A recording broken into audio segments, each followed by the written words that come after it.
por un lado, lo que armé yo dentro de mi presentación es, bueno, cómo se implementa esto desde la perspectiva práctica del licenciamiento, pero también qué acciones está tomando Creative Commons para generar este tipo de contribuciones. Bueno, lo primero, arrancamos con un anuncio así alegre y feliz, por eso los fuegos artificiales, es que básicamente la versión 4.0 de las licencias ya está disponible en castellano y pueden entrar a ese link y ver, digamos, el anuncio y entrar y chusmear un poco más de qué se trata, pero básicamente la diferencia fundamental es que hasta hace algunos años atrás Creative Commons lo que hacía era aportar las licencias a cada una de las jurisdicciones locales. Es decir, que por ejemplo la licencia 2.5 versión argentina se adaptaba a la ley de Argentina. Eso ya no corre más, ahora simplemente lo que se hace es una aportación de la traducción y eso es todo, digamos, ¿sí? Y ahora ya está disponible en castellano. Bueno, y cuando hablamos de los desafíos de los recursos educativos abiertos, me parece que un tema que no se puede dejar de mencionar nunca es el tema del licenciamiento abierto. Y esto es un poco lo que aparece en el plan de Ljubljana o de Eslovenia. Si ustedes van y entran, es un material bastante corto, son 9 páginas, pero ahí dice algo así como, bueno, los recursos educativos son materiales de enseñanza, aprendizaje o investigación, etcétera, en cualquier medio, que son de dominio público, que se han editado con una licencia de tipo abierto que permite que otros tengan acceso a ellos, los usen, los adapten y los redistribuyan. Sin costo alguno y sin restricciones o con pocas restricciones. Bueno, yo ahí personalmente, digamos, voy a decir que en realidad, digamos, formalmente es sin restricciones, pero a veces cuesta entender un poco qué son esas restricciones cuando estamos hablando de las licencias. Otra forma, digamos, de encarar este problema, que es un poco más pedagógica, me parece que cada vez que hablamos de recursos educativos abiertos, se habla de las 5 R's, ¿no? Que serían estas que ven ustedes acá en la presentación: retener, reusar, revisar, remixar y redistribuir. Es decir, que todos los recursos educativos abiertos, para ser efectivamente abiertos, deberían cumplir con estas 5 condiciones. ¿Qué son esas 5 condiciones? Bueno, eso lo pueden ir a buscar en internet, pero básicamente, para que decirlo así muy cortito, retener es como la posibilidad de controlar los derechos sobre eso.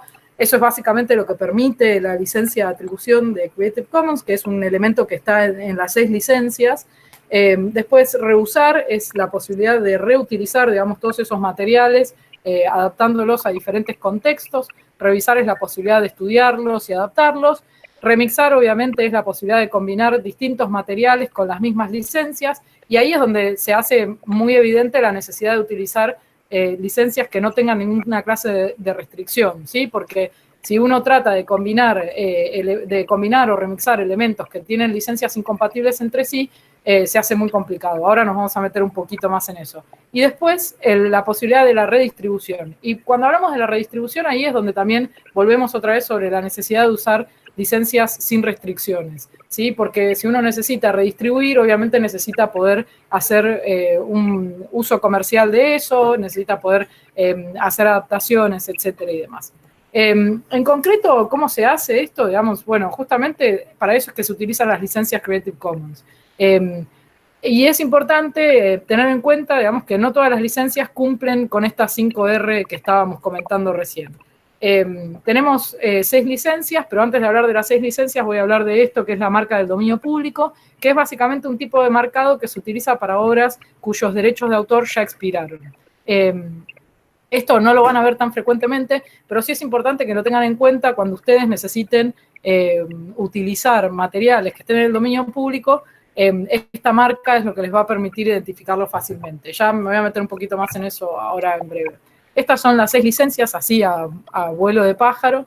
Tenemos la CC BY o CC atribución, la CC atribución compartir igual. Esas dos son las únicas 2 licencias que efectivamente son libres y abiertas, y después el resto, que son libres, y después tenemos licenciamientos abiertos, que son estas que ven acá, que son atribución no comercial compartir igual, atribución sin obras derivadas y atribución no comercial y sin obras derivadas. ¿Y por qué estas son abiertas? Bueno, y no libres, básicamente porque imponen algún tipo de restricción sobre la reutilización o la redistribución o el intercambio del material. Y por eso es que se las conoce como licencias abiertas y no como licencias libres. Y solamente la atribución y la atribución compartir igual son libres. Y esto, aunque parezca un capricho terminológico, es súper importante, digamos, porque es justamente lo que garantiza uno de los objetivos fundamentales de los recursos educativos abiertos, que es que se puedan adaptar también contextualmente, siempre atendiendo a las diferencias culturales, lingüísticas, geográficas, etcétera. Y acá, digamos, pueden ver más gráficamente este espectro de cuáles son las más abiertas y cuáles son las menos abiertas. Y obviamente en la parte superior tenemos las más abiertas, que serían las CC0, que es una dedicación al dominio público, la CC atribución compartir igual, y después van bajando hasta que obviamente lo más cerrado de todo, o lo menos abierto de todo, es el copyright, ¿sí? Que es todos los derechos reservados. Bueno, este es un poco, digamos, como una introducción así muy rápida. Y me parece importante, digamos, como enfocar este tema de qué pasa cuando usamos licencias restrictivas. Primero, me gustaría aclarar una confusión que se da todo el tiempo, que tiene que ver con la idea de la licencia no comercial, digamos, ¿no? Que se piensa, bueno, yo no quiero, digamos, que mi música la use Coca-Cola. Este es como un argumento que se escucha mucho en el ámbito del licenciamiento.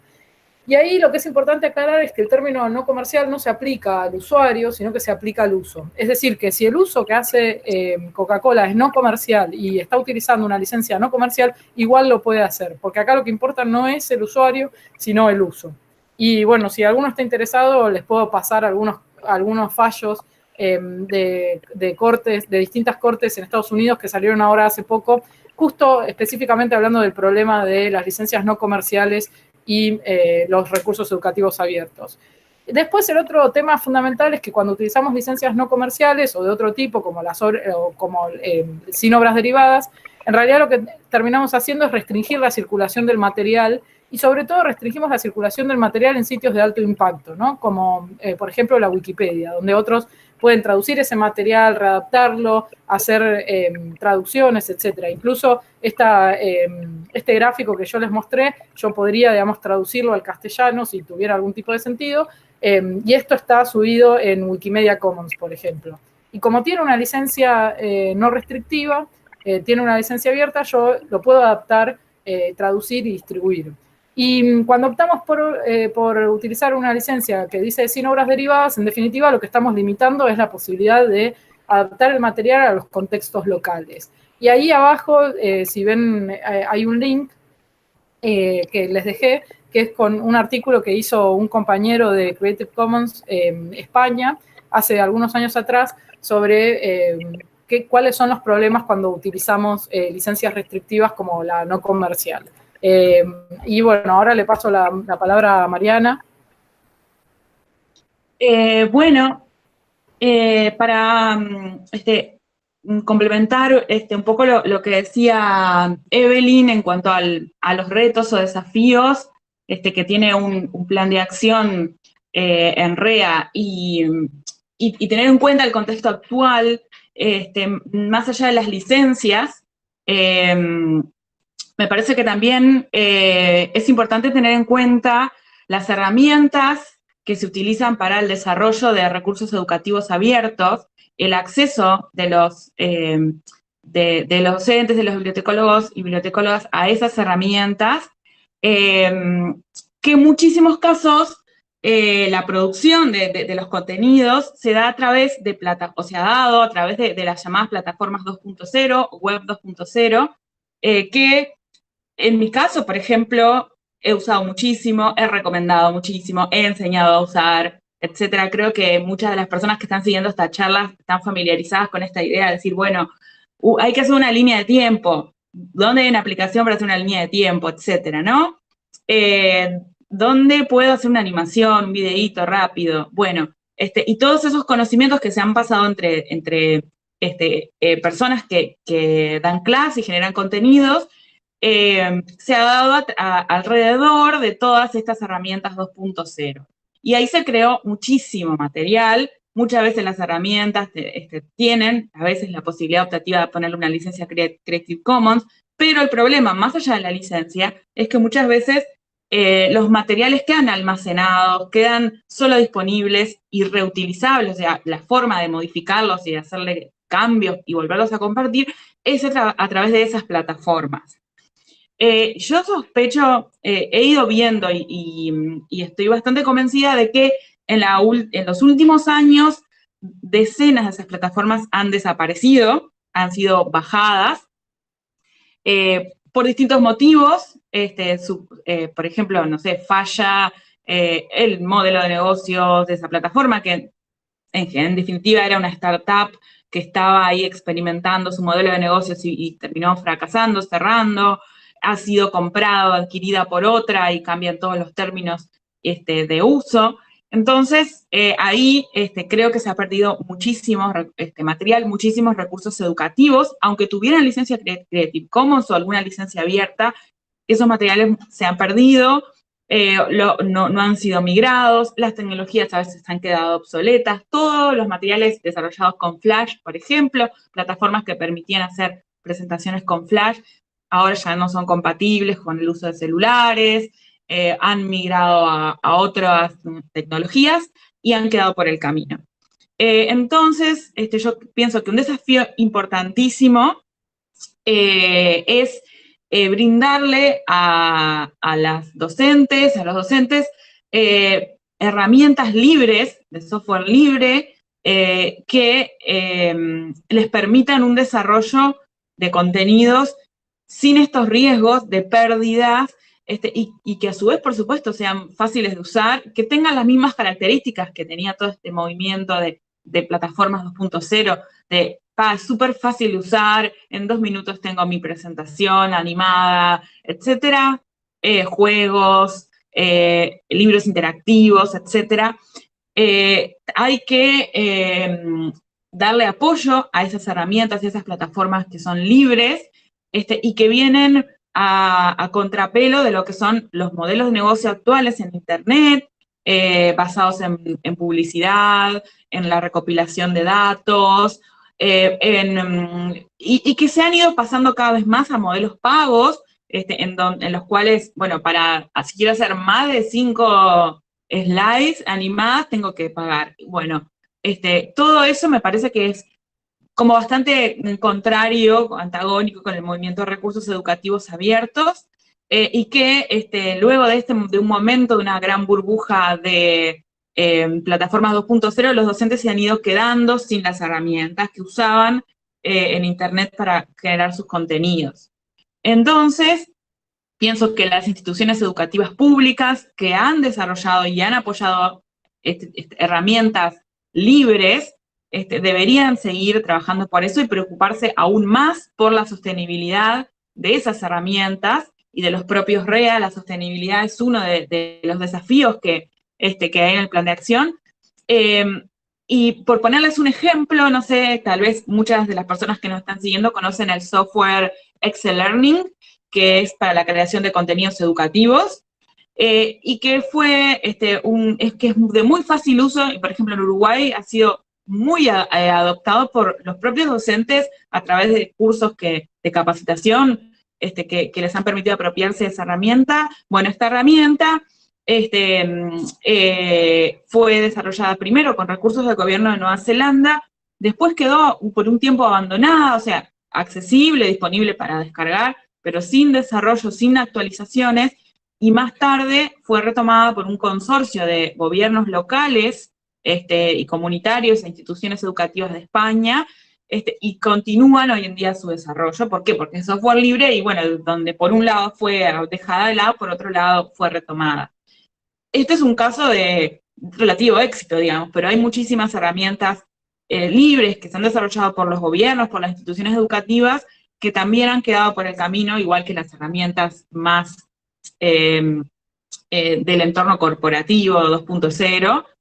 Así que me parece que tenemos el reto de la sostenibilidad también por el lado de las herramientas, y teniendo en cuenta que hoy en día las grandes corporaciones tecnológicas, de la mano de algunas de las universidades más importantes del mundo, están queriendo desarrollar un mercado global de tecnologías educativas, que están viniendo a ofrecer sus contenidos y sus herramientas a los gobiernos en plataformas cerradas. Por ejemplo, aquí en Uruguay el Plan Ceibal utiliza la plataforma CREA, que es en realidad de una empresa que tiene sede en Alemania y que, bueno, no somos más que un cliente, digamos, de esa plataforma. Bueno, así Google, Microsoft, una serie, y no solo esas, muchísimas más, están viniendo a ofrecer esos contenidos y esas plataformas cerradas, donde obviamente los recursos educativos se desarrollan dentro de esos marcos. Y bueno, me parece que en parte el movimiento REA, las herramientas libres para crear REA, y los portales educativos públicos para compartir esos REAs van a contracorriente de este otro movimiento de corporaciones vendiendo tecnología educativa, y eso lo tenemos que tener muy claro, porque eso en cada uno de nuestros contextos locales nos va a generar un frente de lucha, un campo de batalla, de discusión, de debate social, y que lo vamos a tener que tener muy presente de distintas maneras. Y demostrando sobre todo cómo se pueden generar recursos educativos con software libres, con herramientas libres, con recursos libres, porque también, y acá voy dejando para pasarle de nuevo la posta a Evelyn, también las instituciones educativas y los gobiernos y los portales tienen que poner a disposición de las personas que hacen recursos educativos bibliotecas de recursos libres previos a la generación del REA, es decir, bibliotecas de imágenes, de videos, de sonidos, de textos, acceso a los acervos culturales digitalizados de cada país, que se sepa con seguridad que se pueden reutilizar. Es decir, que los docentes no tengan, ojalá sí se apropien de las licencias, las sepan usar y las entiendan. Creo que hay que hacer hay una alfabetización muy importante en ese sentido, o continuarlo haciendo porque ya se hace, pero no tal vez no cargarlos con toda la responsabilidad de aclarar qué pueden usar y qué no pueden usar, y generar también portales, no solo de los recursos terminados, sino de las cosas que se pueden usar para construir recursos, y ahí obviamente las instituciones tienen que saber cómo encontrar estos recursos, cómo licenciarlos correctamente, cómo se pueden incorporar a un REA, y no solo desde lo legal, sino de los aspectos informáticos. Bueno, una serie de cosas que le voy a pasar la posta a Evelyn para que siga un poco por ese lado. Bueno, gracias, Mari. Yo creo que es como muy importante el punto que señalaba Mariana sobre el tema de las plataformas y su inestabilidad, y creo que sobre todo lo vemos mucho en relación cuando uno piensa, por ejemplo, con plataformas como Flickr, ¿no? Que inicialmente era una plataforma, bueno, seguramente todos la conocen, donde se puede compartir fotos y demás. Inicialmente era un proyecto de Yahoo, y Yahoo le había dedicado como bastante dinero a eso, y en los últimos 5 años, diría, como no se pudo, digamos, generar un modelo de negocio, fue pasando de mano en mano, y ahora la tiene una empresa familiar, casi diría, muy chiquita, y no está claro, digamos, todavía de qué manera eso se va a sostener en el tiempo. Y por eso es tan importante, digamos, apostar de alguna manera a estas iniciativas comunitarias como, bueno, ya lo hemos dicho un montón, como Wikimedia o Wikipedia, o incluso como Creative Commons, porque de alguna manera nosotros no estamos, o sea, nuestro interés está sobre todo puesto en la accesibilidad y en que estas iniciativas estén disponibles a largo plazo. Y ahí hay como también un interés, digamos, que coincide mucho en general con las misiones institucionales de muchos de los proyectos o instituciones que sostienen y producen los recursos educativos abiertos. Yendo ahora también un poco a lo que está en el plan de acción, si ustedes van ahí al plan de acción de Eslovenia, uno de los temas que menciona es que es importante tomar medidas e implementar medidas para que los REA, los recursos educativos abiertos, sean hallables y se puedan encontrar. Yo ahora les voy a mostrar un poquito, digamos, cuáles son las iniciativas que se están haciendo desde Creative Commons en relación con esto, pero además, sobre todo, también qué es lo que tienen en particular las licencias que facilitan esto y por qué hay que usarlas, digamos, ¿no? Porque muchas veces en las instituciones lo que pasa es, bueno, voy a armar mi propio texto para liberar este material porque no me interesa utilizar una licencia Creative Commons. Ahí hay dos cosas que es muy importante mencionar. La primera es que las licencias son un estándar global y esto es algo súper importante, es decir, que yo puedo ir a Indonesia y ver un material hecho con una licencia Creative Commons y yo ya sé que eso lo puedo adaptar sin necesidad de entender el texto legal en el idioma del país de origen. Es decir, las licencias son un estándar global. Eso por un lado, pero además les voy a mostrar otras cosas que facilitan todo esto. Antes de hacer eso, les quiero mostrar, digamos, como algunas de las cosas en las que está trabajando Creative Commons. La primera solución que tenemos para este problema de cómo hallar los REAs son soluciones tecnológicas, obviamente. Acá a ustedes les estoy pasando un link que es ccsearch.creativecommons.org y este es básicamente un motor de búsqueda que está desarrollando Creative Commons, que lo que hace es básicamente buscar alrededor de plataformas como Europeana, Wikimedia, el MET y otras, busca contenido y materiales que estén licenciados, ya sea con una licencia, que estén, digamos, licenciados con la licencia que nosotros elijamos. Nosotros entramos a esa interfaz y podemos elegir ahí, bueno, quiero material que esté licenciado con una licencia no comercial, o quiero material que esté licenciado o que esté marcado con una marca del dominio público. Bueno, entramos ahí y lo buscamos. Y esto es súper fundamental. ¿Por qué? Digamos, porque en general cuando hablamos de los recursos educativos abiertos siempre hablamos de la perspectiva de el creador de ese recurso, ¿no? De que necesitamos que lo licencie. Bueno, pero en general también es el creador o la creadora de ese recurso, en general también necesita material para poder crear su recurso. Necesita imágenes, necesita contenido, necesita texto, necesita audio. Y es importante tener en cuenta que en todas estas plataformas como Europeana, como Archive.org, como Wikimedia Commons, podemos encontrar recursos, podemos encontrar imágenes, podemos encontrar audios, podemos encontrar iconos, incluso podemos encontrar todo ese tipo de materiales que después podemos reutilizar en la construcción de nuestros recursos educativos abiertos. Y después hay una solución para este tema de cómo hallar recursos educativos abiertos y cómo seguir avanzando, que tienen más que ver con una lógica comunitaria. En el caso de Creative Commons, una de las cosas que tiene es una plataforma de recursos educativos abiertos.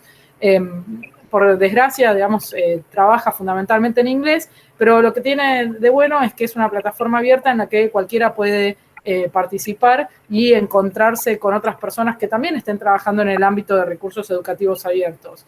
Y es una plataforma bastante grande, hoy por hoy tiene alrededor de 800 miembros, y ahí se coordinan distintas acciones vinculadas con la creación de recursos educativos abiertos, con la presentación de proyectos en este ámbito y demás. Y ahí les dejo como los dos links. Si entran al primero es un canal de Slack, que es como una especie de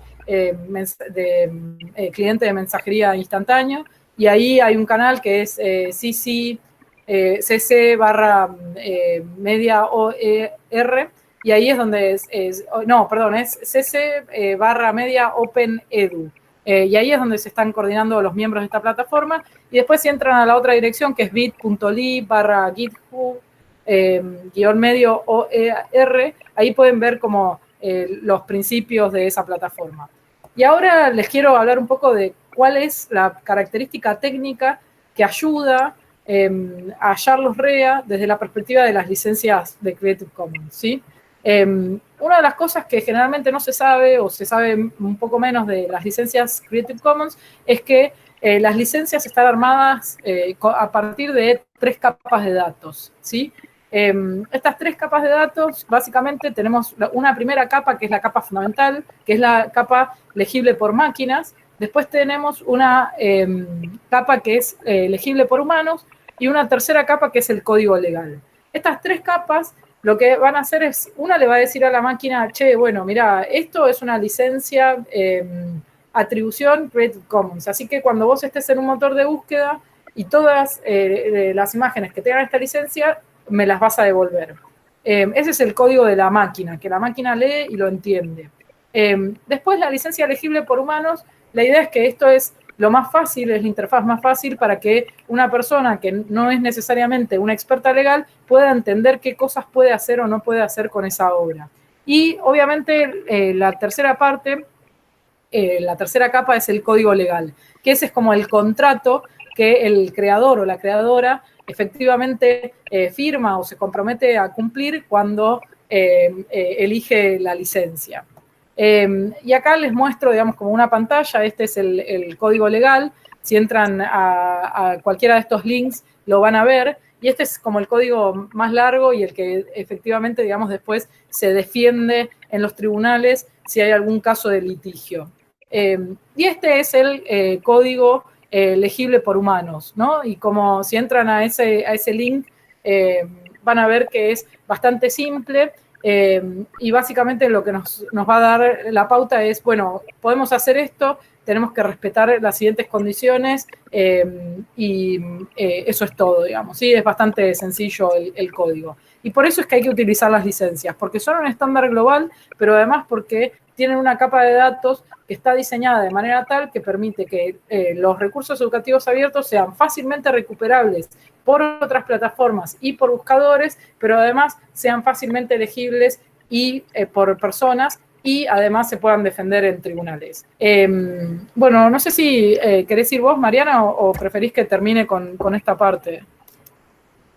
Solamente quería agregar a lo que vos estabas diciendo, esto de la cuestión de los estándares, que no todos los portales educativos de América Latina tienen incorporadas las licencias, y existe una red latinoamericana de portales educativos en el marco de la OEI, RELPE, que por ejemplo tengo entendido que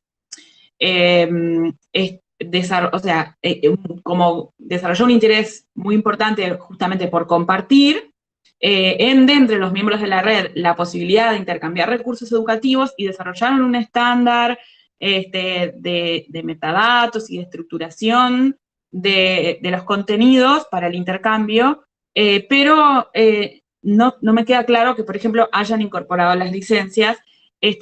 Lo tengo entendido esto porque no todos los portales que yo conozco la tienen, y me parece que a nivel de localizar precisamente este plan de acción, una cosa importante es justamente con la conversación con los portales educativos de los distintos países, y que yo creía hasta hace poco que era algo como, bueno, es un estándar ya incorporado y todo el mundo lo tiene. En realidad hay que seguir alfabetizando, convenciendo y trabajando en torno a esto de las licencias como un estándar, incorporado también a los portales para la búsqueda de recursos educativos en América Latina.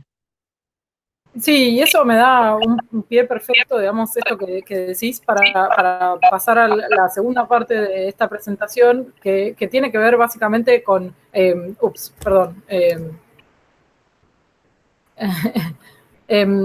que tiene que ver con algo que aparece también en el plan de acción, ¿no? Que es, digamos, que dice que, bueno, que es necesario sensibilizar y dotar de competencias para utilizar los recursos educativos abiertos. Y en este sentido me parece buenísimo, y otra vez les vuelvo a agradecer a Fernando y a Virginia por invitarme a este webinar, es que básicamente uno de los problemas que más vemos o que con más frecuencia aparece tiene que ver con las dificultades para comprender las licencias, qué implica, y además qué implica que algo sea abierto, que algo sea libre, digamos. Entonces, por eso también me parece que el plan de Eslovenia hace énfasis en esta idea de la capacitación y la educación. Y en este caso en particular es interesante porque justo este año una de las iniciativas que está llevando adelante Creative Commons tiene que ver con los certificados de Creative Commons, que básicamente justamente está tratando de buscar abordar el problema de la capacitación en materia de licenciamiento abierto. Entonces son una serie de cursos online sobre licenciamiento abierto y prácticas y políticas abiertas.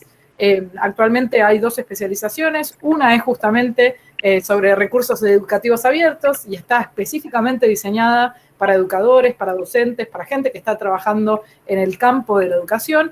y hay otra que es para bibliotecarios más académicos o que están trabajando en instituciones educativas. La idea es que dentro de poco vamos a tener un certificado para funcionarios de gobierno y otro para GLAM, que son Galleries, Libraries, Archives and Museums, o sea, galerías, bibliotecas, archivos y museos, y esa en particular es en la que estoy trabajando yo en este momento, desarrollándola. O sea, desarrollando el contenido. ¿Y cómo funcionan estos cursos? Básicamente son cursos online de 10 semanas. Para el 2018 ya agotamos las localidades. La idea es que va a haber también en algún momento bootcamps, o sea, como una especie de campamentos presenciales de una semana, que van a estar disponibles a partir del 2019, a pedido de la gente que lo necesite. Las plataformas de aprendizaje que se utilizan son Canvas y Slack, y también hay horas de oficina, se les llama, que es donde los estudiantes pueden charlar con los docentes. Y obviamente hay como mucho aprendizaje informal a través de REA y de recursos educativos abiertos, y además hay como actividades muy, muy interesantes para desarrollar los conceptos que se ven a lo largo de estas semanas, de las semanas que dura el curso.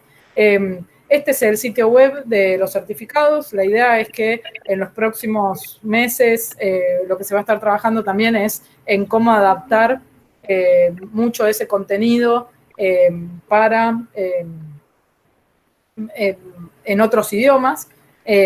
Pero si entran ahora en certificates.creativecommons.org, van a encontrar, digamos, como explicado de qué se tratan los certificados.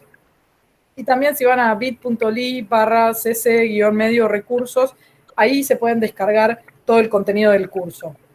Obviamente, si ustedes quieren, digamos, hacer el curso, lo pueden hacer, pero si por las razones que sea, porque no tienen el dinero o porque por ahí no tienen el tiempo para seguir un curso online de 10 semanas y cumplir con las tareas, pero igual quieren conocer el contenido y quieren entender más del licenciamiento abierto, simplemente van ahí y se lo bajan.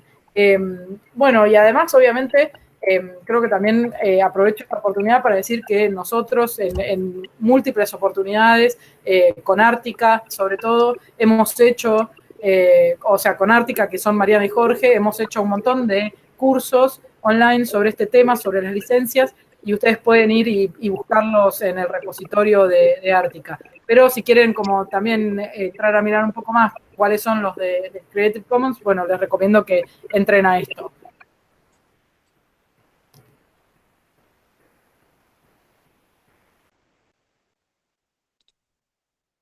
Muy bien, no sé si tal vez podemos como pasar al debate, a las preguntas, o no sé si los chicos tienen algún comentario, alguna pregunta más.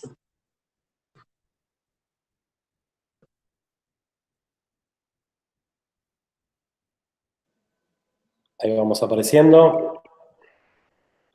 Hola, hola. Bueno, ahí estamos. Hola, hola a todos. Muy claro, Evelyn y Mariana, digo, los planteos, obviamente, el tema del licenciamiento da para mucho más, da para profundizar, y también, la verdad que concretamente los cursos que brindaron sobre derechos de autor a través de Ártica son muy buenos, así que también ahí pusimos los links para recomendarlos. Concretamente, bueno, lanzamos momento de preguntas, debates, agreguen ahí sus comentarios en el chat y nosotros se lo transmitimos a Mariana y a Evelyn. Pir, ahí no sé si querés arrancar con alguna pregunta para empezar. Bueno, voy a hacer alguna preguntita.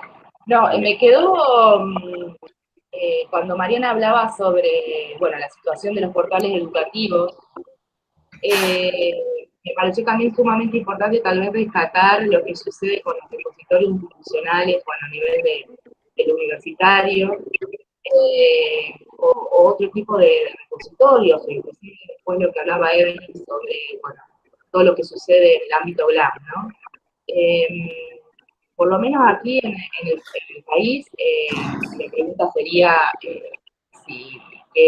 conocimiento tienen del estado del arte o el desafío a nivel regional, en tanto a que muchas veces las normativas que se han aplicado, luego de las leyes sobre acceso abierto, no hablan por defecto de qué licencia tienen que contar o tienen que relevar estos repositorios. Eso no sé cómo piensan si es, bueno, un desafío que hay que ir mejorando, revisando, y más con este plan, ¿no?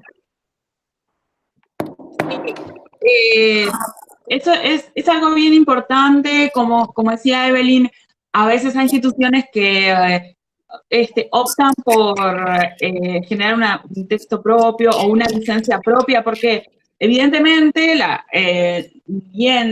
generas una colección de recursos abiertos, ya sea educativos, GLAM, datos abiertos, trabajos académicos, lo que querés hacer es compartirlos. Entonces, bueno, hay toda una gama desde no preocuparse nunca por el derecho de autor, y es decir, ya está abierto, está en Internet, y no tener en cuenta que por defecto siempre están todos los derechos reservados. Bueno, sin falta, quien pone las cosas a disposición pero pone aunque sean cosas, incluso hasta realmente materiales de dominio público, pero pone un aviso de copyright así tremendo, tremendista, de que no se puede reproducir, ¿no? Bueno, ¿para qué lo pusiste en Internet en un principio? Pero bueno, hay como una ambivalencia a veces en lo quiero compartir, quiero que todo esto esté en Internet, pero que esté solo en mi sitio, que no salga de ahí. Entonces, todas las instituciones tienen que realmente analizar cuál es el balance entre la apertura que pretenden y los intereses o los miedos de no dejar que eso fluya demasiado, porque, bueno, tienen temor de que salga de contexto, que lo usen de formas que no deberían usarse y demás. Entonces, que las licencias vienen a dar una solución muy buena, porque permiten precisamente decir qué es lo que se puede y qué es lo que no se puede, o sea, dan una gama mucho mayor que el copyright, en sus términos más simples, que es todos los derechos reservados. Bueno, son algunos derechos reservados, entonces hay una gama más amplia de opciones, que en el caso de los REA, como decía Evelyn, se achica un poco, porque en realidad los REA necesitan cumplir las 5R y sí que necesitan las licencias más libres, ¿no? Pero hay otras instituciones que han optado a veces por un licenciamiento como propio. Por ejemplo, recuerdo en el caso del portal de datos abiertos de Uruguay, que Creative Commons Uruguay le hicimos un asesoramiento, le dimos nuestra opinión, y al final optaron por una licencia equivalente, totalmente equivalente a una Creative Commons, pero bueno, querían que fuera como su propia licencia. Y eso, si bien al leerla todos entendemos que da los mismos derechos que una Creative Commons, y eso está excelente, implica el esfuerzo de la lectura y de entender, de hacer las equivalencias entre una cosa y otra, y no hay una seguridad de que en términos de la capa informática y de la capa legal, del texto legal, que nos permitiría defendernos o resolver un conflicto jurídico, no nos da la seguridad de que de que se comporte igual que la licencia Creative Commons, porque fue desarrollada como por fuera de los estándares. Tampoco estamos diciendo que es la única licencia estandarizada, hay otras licencias que hacen todo un esfuerzo de estandarización, y bueno, yo diría que lo importante es eso, es optar por una herramienta ya desarrollada, ya estandarizada, y que tiene una comunidad detrás que hace todo este esfuerzo, como por ejemplo mostró Evelyn recién, de, por ejemplo, traducirlas a decenas de idiomas, lo cual facilita bastante la adopción. Sí, y yo, para añadir algo a lo que dijo Mariana, que me parece súper importante, digamos, destacar, que yo creo que uno de los mayores desafíos desde la perspectiva de las instituciones tiene que ver justamente con esta cuestión que es, bueno, efectivamente leer el código legal de las licencias, digamos, ¿no? Porque hay muchos de los elementos que aparecen a menudo como contraargumentos, que en realidad si uno va y lee el código legal quedan automáticamente despejados, ¿no? Por ejemplo, esta idea de, bueno, ¿qué pasa si me sacan de contexto, ¿no? Y alguien, digamos, usa mi obra de una manera tal como si estuviera diciendo que yo estoy de acuerdo con esa reutilización. Bueno, en el Código Legal de las Licencias hay una parte que específicamente dice que vos no podés utilizar la obra como si la persona que hizo la obra original efectivamente estuviera apoyando o estando de acuerdo con tu trabajo. Es decir, vos no podés dar eso como implícito de alguna manera en la reutilización que hagas de la obra. Y esto es súper importante, digamos, ¿no? Porque es uno de los temas que más se suele, digamos, como, uy, pero ¿qué pasa si viene alguien y hace un uso de la obra con el cual yo no estoy de acuerdo y hace parecer como si yo estuviera de acuerdo con esa obra, digamos? Y bueno, eso es algo que el Código Legal previene de que pase. Y así digamos, con varios aspectos que se clarifican mucho a la hora de leer ese material.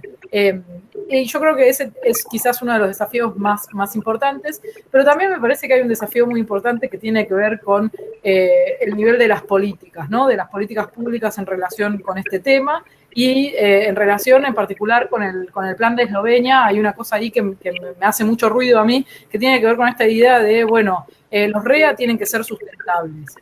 Bueno, la verdad es que yo no estaría tan segura de que tienen que ser sustentables, digamos, ¿no? Porque el objetivo de los recursos educativos abiertos es proveer de materiales para garantizar un derecho humano fundamental, como es la educación, digamos, con lo cual ahí la discusión sobre el modelo de negocios está fuera, digamos, es parte de otro debate, es decir, el Estado obviamente puede aplicar un montón de medidas y con las cuales yo obviamente estoy de acuerdo, que sirvan para fomentar la industria editorial, que sirvan para que existan empresas que desarrollan materiales alrededor de contenidos educativos y demás, porque en definitiva es bueno, digamos, uno supondría que eso es bueno para mejorar la calidad educativa o lo que fuere, digamos, pero hay que separar, digamos, las dos discusiones. O sea, por un lado está la discusión sobre, bueno, cómo vamos a financiar a este sector, cómo vamos a financiar el desarrollo de estos materiales, y por el otro lado la importancia de los REA en tanto garantes de derechos humanos fundamentales. Son dos debates separados, digamos, me parece.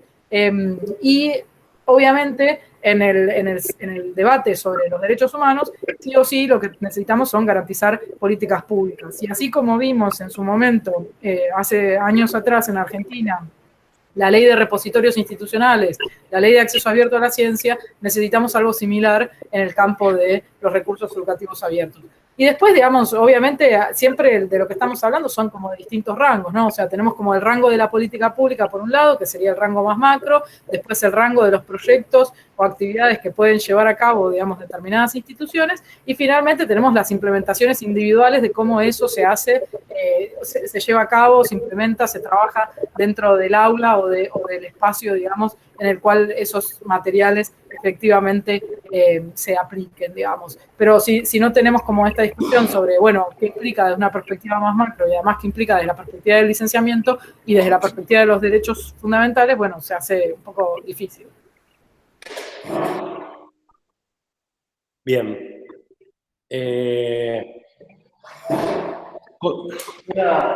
Una pregunta, sumo una pregunta.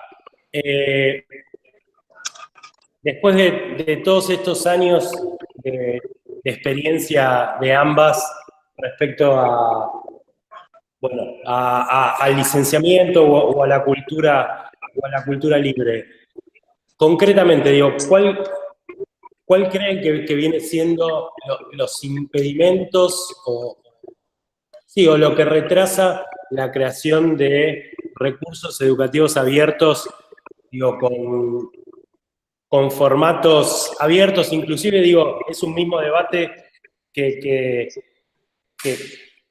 tenemos acá desde el proyecto mismo. Digo, hoy estamos transmitiendo vía YouTube, utilizando Hangout, digo, herramientas que sabemos que no son abiertas 100%, y desde ahí generamos recursos educativos que probablemente no no cumplan todos estos requisitos. Inclusive miraba por ahí la otra vez en Ártica que estaban utilizando y archivando su producción en el proyecto de Internet Archive.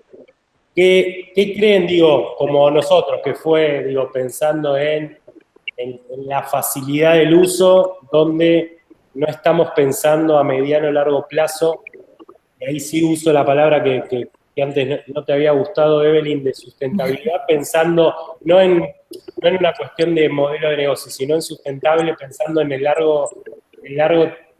mediano o largo plazo, sin tener que yo desembolsar un dinero. No sé si me explico o fui muy confuso con la pregunta.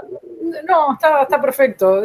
O sea, bueno, por un lado, digamos, ustedes, en realidad, esta presentación tiene una licencia CC BY, con lo cual, digamos, se puede descargar y después subir a Internet Archive y está disponible ahí en Internet Archive, digamos, ¿no? O sea, como digo, para pensarlo también plataforma de preservación a largo plazo, digo, hay un montón de plataformas que sin ser necesariamente comerciales también son plataformas que buscan un poco la sustentabilidad en el tiempo.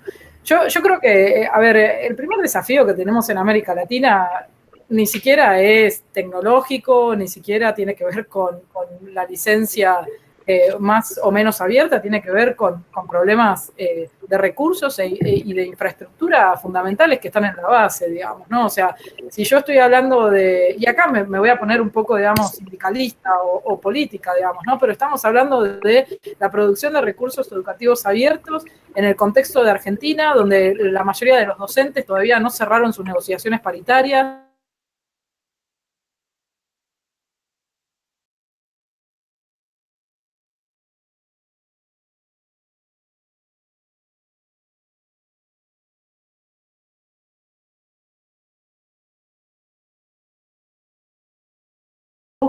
Y que además se interese por las licencias Creative Commons es una abstracción completa, digamos, ¿no? Entonces, si no miramos, digamos, los problemas estructurales que tenemos antes de llegar a esta discusión sobre los recursos educativos abiertos, me parece que nos perdemos una buena parte, digamos, de la imagen general.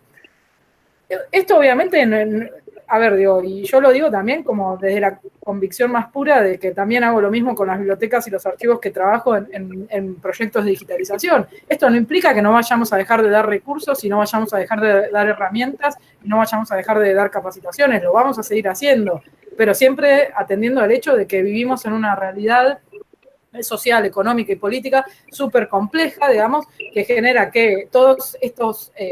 y además que genera otro problema, ¿no? Que es que todos estos movimientos se venden en estas instancias, se venden en el Ministerio de Cultura, perdón, en el Ministerio de Educación, se venden en todos estos organismos gubernamentales como las cosas innovadoras, los nuevos proyectos, la revolución educativa, digamos. La única revolución educativa es pagarle bien a los docentes y que estén bien formados los docentes, digamos. Esa es la única revolución educativa. Y todo lo demás, todo esto que estamos comentando nosotros son simplemente las herramientas con las cuales uno puede garantizar mejor los derechos fundamentales que tiene que garantizar, digamos. Pero la base sigue siendo la misma, digamos, ¿no? Y este es el principal desafío que tenemos en América Latina, que me parece fundamental, digamos. Si no, parece que estuviéramos, digamos, vendiendo el nuevo gadget para entrar al siglo XXI en la educación y qué sé yo, digamos, ¿no? Cuando la verdad es que esa no es la discusión. Sí, yo coincido un montón con lo que dice Evelyn, pero ahí tal vez agregaría un matiz, y es que también incluso desde el punto de vista de de los docentes que están en conflicto, de los sindicatos, de los actores, digamos, que están a favor de una educación popular, abierta a todo el mundo, me parece que está bueno también eso, diferenciar que estamos, que el discurso de la educación del siglo XXI, que deja obsoleta a la educación del siglo XX, del XIX, en la cual, que deja obsoletos a los docentes, digamos, es un debate, un campo de batalla que se está dando hoy en día, que también están llegando las corporaciones tecnológicas a los ministerios justamente a proponer la solución para el recambio de esta matriz obsoleta con sus tecnologías privativas, cerradas, monopólicas, con vigilancia. Así que me parece que también desde una perspectiva más popular de la educación, que se inserta en toda la conflictividad de la que estuvo hablando Evelyn, me parece que ahí tenemos que insertar una mirada a las tecnologías educativas desde este otro punto de vista, los recursos educativos abiertos, la educación abierta, en definitiva, me parece que también tenemos que volver a emparentarla con prácticas como, por ejemplo, dar clases abiertas en la calle, que pueden ser transmitidas y grabadas para ponerlas en internet, compartidas, que hay un montón de prácticas que abren la educación en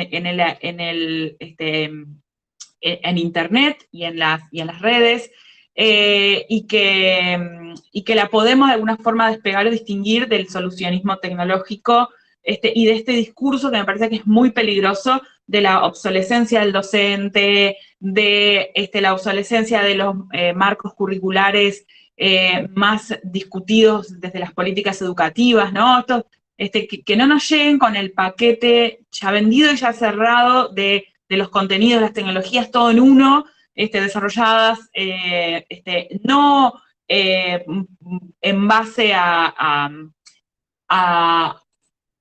la educación que queremos y que necesitamos, sino, bueno, a la que es más fácil de vender. En esto ahí les recomiendo el último libro de Natalia Suazo sobre de su saga de las guerras de Internet, es en el que, bueno, justamente él tiene un capítulo que habla de esto y de cómo las tecnologías educativas